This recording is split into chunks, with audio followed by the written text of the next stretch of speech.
Assalamualaikum warahmatullahi wabarakatuh. Kami ahli kumpulan 5 dari Ijazah Sarjabuna Pengajian Islam Syariah akan membentangkan tugasan bagi subjek kajian teks Fiqh Nusantara di bawah penyediaan pensyarah Ustaz Abdul Halim.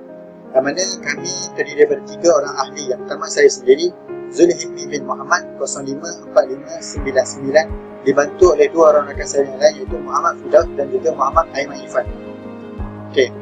Tugasan kami ini bermula pada muka surat 43 sehingga muka surat 44. Okey, bagi pembentangan ini saya akan membentangkan berkenaan 20 hukum fiqh berdasarkan perbahasan ini. Yang pertama, harus mandi dalam keadaan bertelanjang sekiranya berseorangan. Kedua, harus mandi dalam keadaan bertelanjang sekiranya bersamanya orang yang harus untuk melihat aurat. Ketiga, sunat mandi dalam keadaan menutup aurat. Yang keempat, harus bagi seorang yang bertelanjang dengan suatu tujuan seperti kepanasan. Yang kelima, sunat meletakkan bekas kecil yang digunakan untuk menyimpan air di sebelah kanan, manakala sunat meletakkan bekas kecil untuk mencedok air di sebelah kiri. Sunat untuk tidak menyuruh orang lain untuk mengeluarkan air ketika mandi kecuali uzur. Yang ke-8, sunat bagi orang yang uzur menyuruh orang lain untuk mengeluarkan air berada di sebelah kanan, manakala yang ke-9, sunat tidak menyuruh orang lain untuk menyapukan air pada anggota badan. Yang 10, sunat muakkad bagi seorang wanita yang ingin mandi wajib untuk mencuci bekas darahnya dengan haruman seperti kasturi. Yang ke-11, makruh bagi seorang wanita itu tidak mencuci pada kawasan bekas darahnya dengan haruman seperti kasturi. Yang ke-12, haram memakai wangian bagi perempuan yang dalam iddah kerana kematian suami atau sedang berihram. Yang ke-13, wajib membayar fidyah jika memakai wangian ketika berihram. Yang ke-14, sunat membaca 2 kalimah syahadat apabila seseorang itu selesai mandi wajib, seperti mana apabila selesai mengambil wuduk. Seterusnya yang ke-15 ialah sunat kencing terlebih dahulu bagi orang yang berjunub yang keluar mani apabila dia hendak melakukan mandi wajib. Yang ke-16, sunat bagi orang yang ingin mandi untuk menyelam ke dalam air supaya menutup auratnya terlebih dahulu sebelum dia menyelam ke dalam air. Yang ke-17, sunat bagi seorang yang ingin mandi di padang atau kawasan yang luas supaya membuat tanda di sekeliling dan membaca bismillah apabila dia memasuki kawasan yang tandanya. Yang ke-18, sunat bagi orang yang berjunub akan membasuh zakarnya atau farahnya serta mengambil wuduk terlebih dahulu apabila dia ingin timbul semula atau makan atau minum ataupun tidur.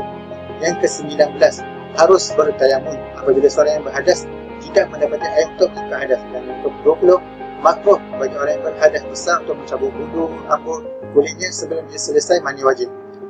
Okey, sekian saja pembentangan bagi pihak saya. Seterusnya akan disambung oleh ahli kumpulan saya yang lain. Wallahu a'lam. Assalamualaikum warahmatullahi wabarakatuh. Bismillahirrahmanirrahim.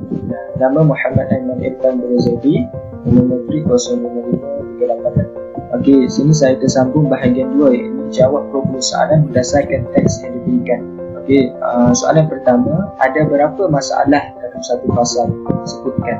Okey, masalah yang disebutkan dalam perbincangan ini hanya satu, iaitu mengenai seseorang itu diharuskan padanya untuk mandi dalam keadaan bertelanjang sekiranya tiada orang lain di sekitarnya atau pada mereka yang diharuskan untuk melihat aurat. Okey, soalan yang kedua pula, adakah disebut hadis dalam perbincangan ini? Sama ada hadis itu disebut beserta sanad atau ringkas atau terus sebut hadis. Okey, dalam perbincangan ini ada disebutkan hadis mengenai cara mandi wajib bagi perempuan yang haid dengan membasuh pada bekas darahnya dengan kasturi. Pengarang juga hanya menulis mafhum hadis sahaja tanpa disertakan dengan sanad hadis. Okey, soalan yang ketiga pula iaitu adakah pengarang ini menggunakan pendapat sendiri? Okey, pada perbincangan bab mandi ini pengarang ini tidak ada menggunakan pendapat sendiri bagi suatu permasalahan atau perkara. Okey, soalan yang keempat pula, selain daripada kitab syarah fiqh yang dirujuk, okey, adakah terdapat kitab lain? Dalam perbincangan ini pengarang tidak menyatakan mana-mana kitab yang kitab-kitab lainlah yang dijadikan sebagai rujukan. Okey, soalan yang kelima pula, adakah gaya penulisan mudah untuk dibaca dan difahami bagi generasi sekarang? Okey, gaya penulisan dalam kitab Bugyatul Tulab ini sukarlah untuk difahami kerana untuk memahami dia itu perlu kepada ilmu yang tinggi serta memiliki perkara asas bahasa Arab berbanding dengan kitab Sabit Al-Muqtadim yang agak mudah dipahami untuk generasi sekarang. Okey, seterusnya soalan yang ke-6. Okey, ada atau tidak pengarang ni ada tajuk perbincangan, contohnya seperti bab solat, dan juga diterangkan mengenai bab lain. Okey, yang di sini tidak adalah pengarang hanya yang mengukuhkan berkaitan dengan bab mandi satu perkara serta perkara-perkara sunat ketika mandi. Okey, soalan yang ke-7 pula, bila sebut ayat Al-Quran ataupun hadis, adakah juga disebut terjemahannya? Okey, pada perbincangan ini pengarang tidak menyatakan mana-mana ayat Al-Quran, namun pengarang hanya menyatakan mafhum hadis secara langsung tanpa menyatakan matan asal hadis tersebut dalam bahasa Arab terlebih dahulu. Okey, soalan yang ke-8 pula, ada ataupun tidak ayat Al-Quran ataupun hadis-hadis lah yang berulang dan juga sudah disebut sebelum itu. Okey, di sini tidak adalah ayat Al-Quran dan hadis yang telah disebut dan diulang. Okey, dan ke-9 pula, yang soalan ke-9, ada ataupun tidak masalah yang pengarang tidak pasti untuk menjelaskan seperti dia pengarang mengatakan Allah A'lam ataupun sebagainya.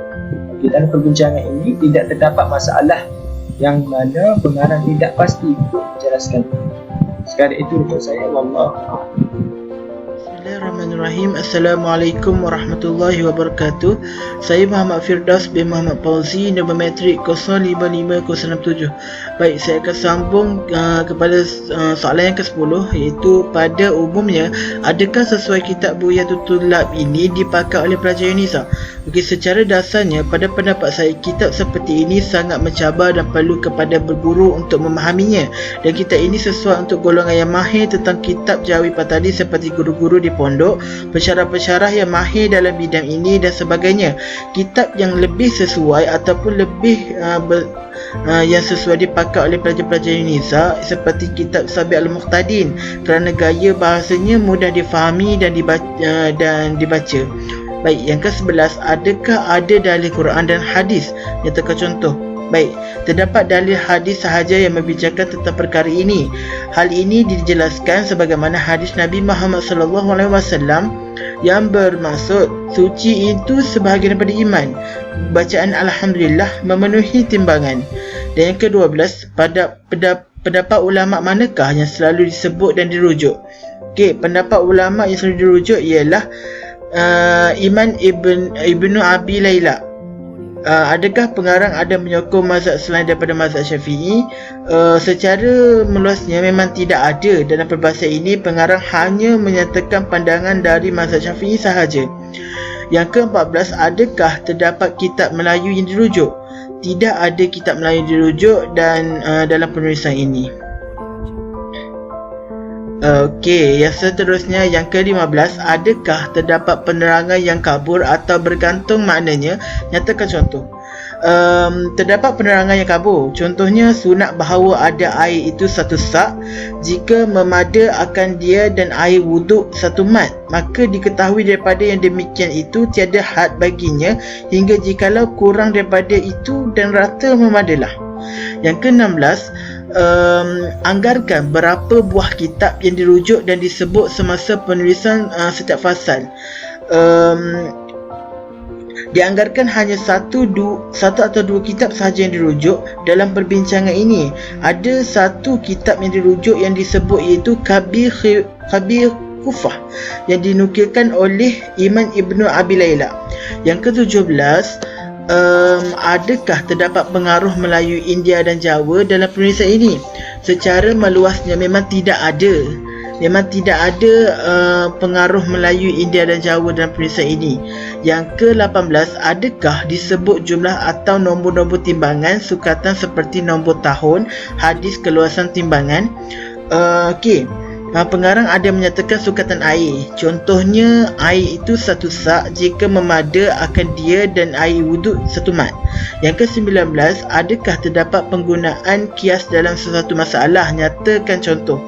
Baik, ada pada perbahasan mandi di tempat yang lapang dikiaskan mandi di padang. Contohnya disunatkan juga bagi seorang yang ingin mandi di kawasan terbuka seperti di padang. Okey. Yang ke-20, adakah sistem edit tersusun dalam kitab ini? Dalam perbincangan ini, sistem edit agak tidak tersusun. Ini kerana pengarang tidak meletakkan noktah, koma atau perenggan dalam penulisan beliau ini. Okey, akhir sekali dapat disimpulkan bahawa perbincangan ini adalah berfokuskan tentang mandi wajib.